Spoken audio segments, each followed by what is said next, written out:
अस्सलाम वालेकुम दोस्तों। आज की हमारी वीडियो भी डायलिसिस से मुतालिक है।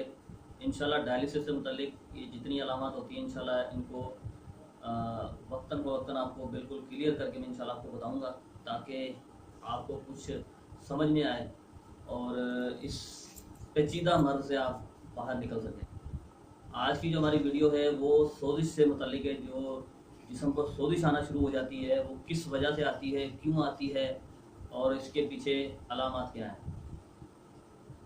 डायलिसिस से मुतालिक जो है ना बातचीत चल रही है। तो जो सोजिश होती है, जब हमारा जिगर तहरीक में आ जाता है, जिगर गर्मी ज़्यादा पैदा करना शुरू कर देता है और हमारे दिमाग में तस्कीन पैदा हो जाती है। वो बलगम और रतूबत पैदा करता है हमारा दिमाग।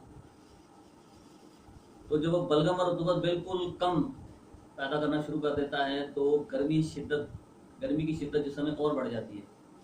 जब दिमाग तस्कीन में चला जाता है तो जो हमारा दिल है, जो सौदा पैदा कर रहा होता है, मतलब खुश्की पैदा करता है, वो जो हमारा दिल धड़कता है, पंपिंग करता है, वो हवा खुश्की जिसको हम प्रोटीन कहते हैं। आपने देखा होगा अक्सर जो बादी चीज़ें होती हैं प्रोटीन वाली, जो भी वो जिस्म में गैस पैदा करती हैं।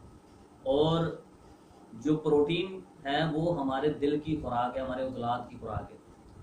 तो गर्मी की शिद्दत की वजह से दिमाग तस्कीन में चला जाता है, जो बलगम और रतूबत कम पैदा करना शुरू कर देता है। और गर्मी की शिद्दत जब जिस्म में बढ़ती है तो वो जो सौदा होता है जिस्म में खुश्की, जो प्रोटीन होते हैं, प्रोटीन के नाम जो मादा होता है हमारा खिल्त जिसे कहते हैं, वो भी गर्मी की शक्ल में तब्दील हो जाता है और फ़ौरन जल्दी होता है। क्यों कि रतूबत और बलगम जिस्म में कम हो जाती है।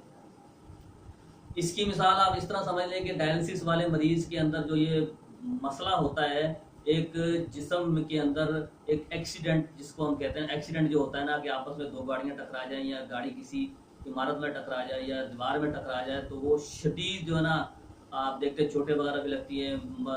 बाज़ औक़ात एक्सीडेंट होने वाला जो शख्स है वो बेहोश भी हो जाता है, चोटें भी लग जाती हैं। मतलब ये एक हमारे जिस्म के अंदर एक एक्सीडेंट होता है जिसकी वजह से ये हम इतने बड़े मर्द के अंदर मुब्तला हो जाते हैं। एक्सीडेंट होने के बाद आपको पता है कि नुकसान काफ़ी शदीद होता है और वो अल्लाह ताला रहम करे किस तरह का भी हो जाए। ये एक मैंने आपको मिसाल दी है। तो यही चीज़ हमारे जिस्म के अंदर एक्सीडेंट का जो किरदार होता है ना, वो हमारे जिस्म के अंदर होता है, जो जिसके अंदर क्या हमारा जो उज़लात और हमारा जिगर, इनका आपस में तसादुम होता है। जो ये खिल्त पैदा कर रहा होता है सफ़रा, और हमारा जो दिल होता है वो सौदा, वो खुश्की पैदा कर रहा होता है।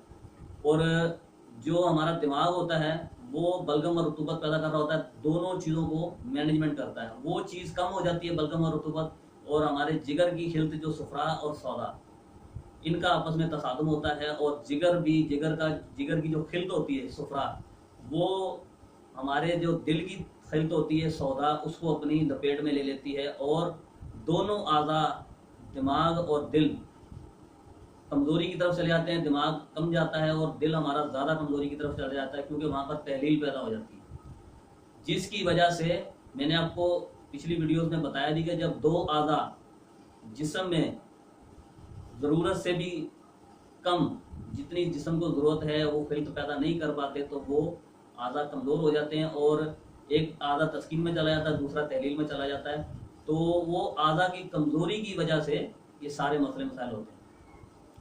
अब जब दिल में कमज़ोरी वाक़या, जो दिल को मैं इस मसले के अंदर क्यों बार बार अहमियत दे रहा हूँ, बार बार बात कर रहा हूँ कि दिल का हमारे निज़ाम में पेशाब बनाने के अंदर बड़ा अहम किरदार है। पेशाब बनने का अमल यहाँ से शुरू होता है, यहाँ से जिगर की तरफ जाता है, फिर जिगर से मसाने की तरफ पेशाब रवाना होता है और हमें जब हाजत होती है तो हम उसको खारिज कर देते हैं। ये जो मैंने आपको पॉइंटेबल बात बताई है, ये इंशाल्लाह आपको समझ में आएगी। और मैंने आपको एक मिसाल देके भी समझाया और वैसे भी समझा रहा हूँ कि जिस्म पर सोजिश होने की वजह ये चीज़ होती है।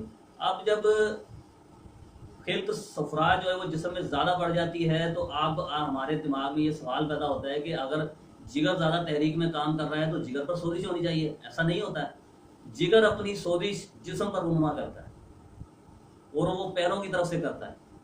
पहले आपके पैरों पर सोजिश होगी, फिर पिंडलियों में होगी, और ऐसे सोजिश आहिस्ता आहिस्ता अंदरूनी मरहल से तय करती हुई, अंदर ही अंदर सोजिश बढ़ती हुई हमारे गुर्दों तक जब पहुंचती है तो हमें गुर्दों पर दर्द होता है। गुर्दों पर दर्द जो है ना महसूस होती है। तो जब हम अल्ट्रासाउंड कराते हैं हम परेशान हो जाते हैं, जी हमारे गुर्दों पर मतलब है कि दर्द हो रही है, किस वजह से हो रही है, क्यों हो रही है। और दर्द हमारी बैक साइड, कमर की बैक साइड में होगी, ठीक है ना, कमर की बैक साइड दोनों तरफ होगी। घुटनों पर जो भी दर्द होगी वो घुटनों की मतलब है कमर की बैक साइड में होगी।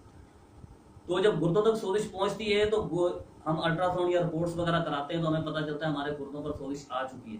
पहले हम नॉर्मली पोजीशन पर जी मेडिसिन खा रहे हैं, पैरों पे सोजिश आ गई है और मेडिसिन हम खा रहे होते हैं, ब्लड प्रेशर हाई हो रहा होता है और जी हम मेडिसिन खा रहे होते हैं, वो ही चीज़ जो ना वो अंदर ही अंदर जिस्म में बढ़ती रहती है और सोजिश रूनुमा होती है, ठीक है ना। सोजिश आने की शुरू से लेके अभी तक जो मैंने आपको मुकम्मल मालूमात दे रहा हूँ कि आप इसके ऊपर गौर करें हमारी गलती कहाँ पर होती है, ठीक है। हम सिर्फ अलामात को देख रहे होते हैं, मतलब है कि ब्लड प्रेशर कंट्रोल कर रहे हैं, क्रिएटिनिन को कंट्रोल कर रहे हैं, सोजिश आ रही तो उसकी मेडिसिन खा रहे हैं, तो ये सब मसाइल हम अलामात को कंट्रोल करके इस मसले से बाहर नहीं निकल सकते।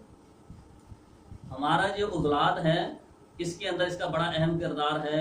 और यहाँ पर जिस तरह ये मैंने आपको एक मिसाल दी थी कि एक्सीडेंट, एक तसादुम होता है जिस्म के अंदर जिसकी वजह से दो आज़ा जो है ना वो कम काम करने लग जाते हैं और गर्मी की शिद्दत जिस्म में बढ़ जाती है और सोजिश आना शुरू हो जाती है। यही सोजिश घुटनों से चलती हुई जब ऊपर की तरफ आती है हमारे दिल तक पहुंचती है, और आप अगर सोजिश निचले जिस्म से धड़ से ना उतरे तो ये सोजिश ऐसे आहिस्ता आहिस्ता ऊपर जाती रहती है। जब दिल तक पहुंचती है तो हमारे दिल का साइज भी बढ़ना शुरू हो जाता है। अगर नीचे की साइज मतलब है कि सोजिश नीचे की तरफ से सोजिश अगर कम होती रहेगी तो दिल तक जब सोजिश मतलब है कि गर्मी की शिद्दत नहीं पहुंचेगी तो हमारा दिल अपनी जगह पर कायम रहेगा, लेकिन वो कमज़ोर हो चुका होता है, ठीक है। जब गर्मी सुफरा का जो जिस्म में बढ़ना है वो सोजिश जो है वो अंदर ही अंदर से जब दिल तक पहुंचती है, उज़लात तक पहुंचती है, तो वो भी सोजिश में आ जाता है और वो तहलील हो जाता है और उसका भी साइज बढ़ जाता है। जब दिल का साइज बढ़ जाता है, सोजिश आ जाती है, उसके मतलब है कि तहलील की वजह से उसका साइज बढ़ जाता है, दिल बेइंतहा कमज़ोर हो जाता है, उस वक्त हमें सांस का प्रॉब्लम होता है। तो बहरहाल सांस के प्रॉब्लम में क्या क्यों होती है, सांस की प्रॉब्लम किसकी वजह मैंने आपको वीडियो में बता दिया है। आज की वीडियो थी हमारी सोजिश से मुतालिक कि हमारे जिस्म में सोजिश क्यों आती है, ये मरहला मैंने आपको पूरा समझा दिया है। फिर भी अगर आपको कोई बात समझ में ना आए तो आप मेरे नंबर पर रब्ता कर सकते हैं, नंबर मेरे स्क्रीन पर चल रहे होंगे, आप मेरे नंबर पर रब्ता कर सकते हैं। इंशाल्लाह हम आपको प्रॉपर और मुकम्मल गाइड करेंगे कि इस मसले से आप किस तरह निकल सकते हैं।